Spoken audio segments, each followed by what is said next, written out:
America சீனாவுக்கு Iran check. ஏமனில் கொத்தாக பலியான 30 பேர். கனடாவில் தூதரகம் மீது குண்டுவீச்சு. உலக அரசியல்ல இன்னைக்கு என்னென்னவோ நடக்குதுங்க.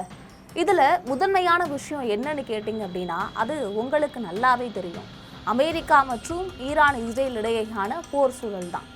மத்திய கிழக்கு நிலவரம் தொடங்கி அமெரிக்கா சீனா சண்டை, இது கனடாவில் எப்படி எதிரொலித்தது அப்படின்ற தகவல்கள் பற்றி பார்த்தீங்க அப்படின்னா அது ரொம்ப ரொம்ப ஷாக்காக இருக்கு. இந்த நிலையில உலக நாடுகளில் அப்படி என்னதான் நடக்குது, இந்த சண்டைகள் தொடர்ந்து நடப்பதற்கான காரணங்கள் என்ன என்பது குறித்து தற்பொழுது ஒவ்வொன்றாக விரிவாக பார்த்து விடலாம்.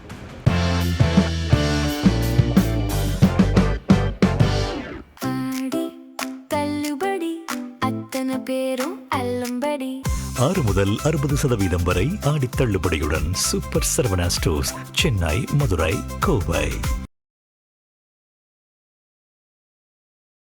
மத்திய கிழக்கே இப்போ பத்து எரிஞ்சுக்கிட்டு இருக்கு.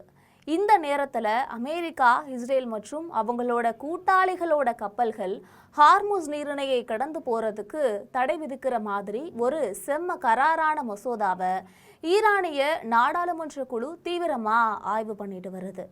ஈரானோட ஃபாஸ் செய்தி நிறுவனம் இதை பற்றி வெளியிட்ட தகவல்கள் படி, ஒருவேளை இந்த கட்டுப்பாட்டை மீறி யாராவது கப்பலை ஓட்டினா அந்த சரக்கோட மொத்த மதிப்பில் 20% வரை அபராதம் கட்டணும் அப்படின்னு சொல்லியிருக்காங்க. போருக்கு தேவையான ஆயுதங்கள் எல்லாம் ஓரளவுக்கு காலியாகிவிட்ட நிலையில் அமெரிக்காவுக்கு சரியான அடி கொடுக்க ஈரான் இந்த அதிரடி ரூட்டுக்கு மாறியிருக்கு. மேலும் ஹவுதி கிளர்ச்சியாளர்கள் நடத்தி இருக்கக்கூடிய அதிரடி தாக்குதல்ல ஏமன் அரசு படைகளை சேர்ந்த 30 பேர் பலியாகியிருக்காங்க. சவுதி ஆதரவு படைகள் குவிக்கப்பட்டதற்கு பதிலடியாக இந்த தாக்குதல்கள் நடத்தப்பட்டிருக்கு அப்படின்னு ஏமனின் மத்திய மற்றும் கிழக்கு பகுதிகளில் ஈரான் ஆதரவு பெற்ற ஹவுதி கிளர்ச்சியாளர்கள் நடத்திய இந்த தாக்குதல்ல 30 பேர் கொல்லப்பட்டிருக்காங்க. அதே போல 50க்கும் மேற்பட்டோர் காயமடைஞ்சிருக்காங்க. ஏமன் அரசு அதிகாரிகளே இந்த ஒரு விஷயத்தை தெரிவிச்சிருக்காங்க. ஆனா ஹவுதி தரப்போ நூற்றுக்கணக்கானோர் செத்துட்டதா மாரதட்டி சொல்லுது. குறிப்பா மாரிப் மற்றும் ஹத்ரமவுத் மாகாணங்கள்ல இருக்கக்கூடிய அரசு படைகளின் முகாம்கள் மீது பாலிஸ்டிக் ஏவுகணை மற்றும் ட்ரோன்களை போட்டு தான் இதை தகர்த்திருக்காங்க. கடந்த 2022 கொண்டு வந்த போர் நிறுத்தம் இப்போ முற்றிலுமாக அடிபட்டு போயிருக்கு.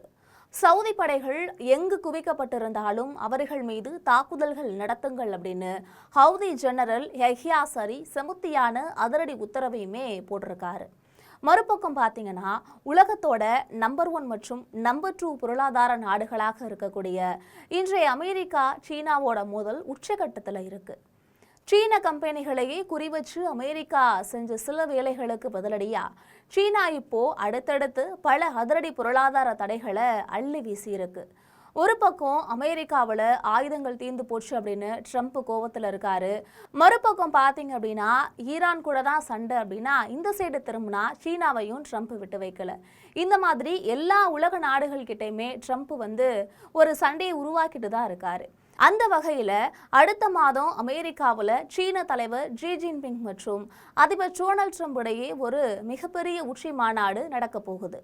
அதுக்கு சில வாரங்களே இருக்கக்கூடிய இந்த சூழல்ல சீனா என்ன பண்ணியிருக்கு அப்படின்னா அமெரிக்காவுக்கு போகக்கூடிய ட்ரோன்கள், அதோட ஸ்பேர் பார்ட்ஸ், உயிரி தொழில்நுட்ப நிறுவனங்கள் மற்றும் மின்மாற்றிகள் மீதான ஏற்றுமதி இறக்குமதி கட்டுப்பாடுகளை படு தீவிரமாக மாற்றியிருக்கு. அமெரிக்கா இன்னும் பிடிவாதமா இருந்துச்சு அப்படின்னா இன்னும் பலமான பதிலடி காத்திருக்கு அப்படின்னு எச்சரிச்சும் வச்சிருக்கு. சரி, இப்போ மேற்கு நாடுகளுக்கு அப்படியே போவோமே. கனடாவின் டொராண்டோ நகரோட மெயின் ஏரியாவில் இருக்கக்கூடிய அமெரிக்க தூதரகம் மீது கடந்த ஜூலை 26 அப்போ அதிகாலை திடீர்னு குண்டு வீசி தாக்குதலும் நடத்தப்பட்டிருக்கு. ஒரு வெள்ளை நிற கார்ல இறங்கக்கூடிய மர்ம நபர்கள் இந்த வெடிகுண்டு வீச்சில் ஈடுபட்டு தப்பியோடி இருக்காங்களாம். இந்த கேஸை ரொம்ப சீரியஸாக எடுத்திருக்கக்கூடிய டொரோண்டோ போலீஸ் விறுவிறுன்னு தேடி பிடிச்சு 19 வயசு இளைஞரான ஜென் உல் அபிதீன் சையத் மற்றும் 15 வயது சிறுவன் ஆகிய இருவரையுமே அதிரடியாக தூக்கியிருக்காங்க. ரகசிய சேட் ஆப்ஸ்கள் மூலமாக பணம் தருவதாக ஆசை வார்த்தை காட்டி யாரோ இந்த சிறுவர்களை இந்த தாக்குதலுக்கு தூண்டி இருக்கலாம்னு போலீஸ் தரப்புல சொல்லியிருக்கு. இதை ஏன் இந்த இடத்துல சொன்னேன் அப்படின்னு பாக்குறீங்களா?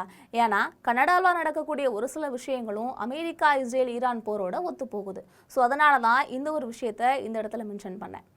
இந்த நிலையில கடைசியா ஈரானோட சொந்த நாட்டு பொருளாதாரத்தை பத்தி ஒரு ஷாக்கிங் நியூஸும் வெளிவந்திருக்கு.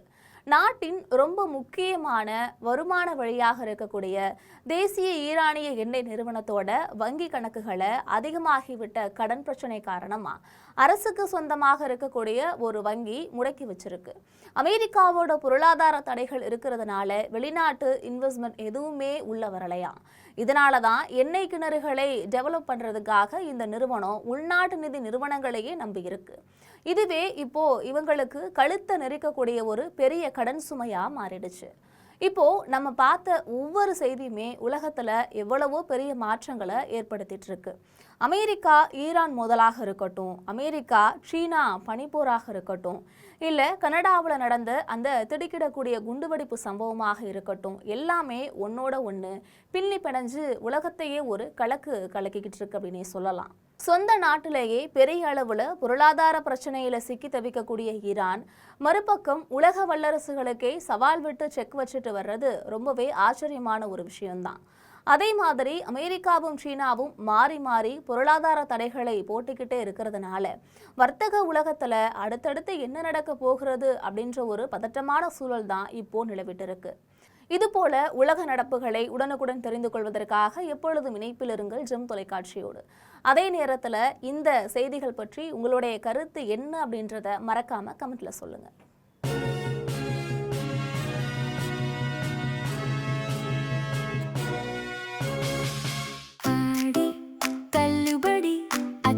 பேரும் அல்லம்படி 6 முதல் 60% வரை ஆடி தள்ளுபடியுடன் சூப்பர் சரவணா ஸ்டோர்ஸ், சென்னை, மதுரை, கோவை.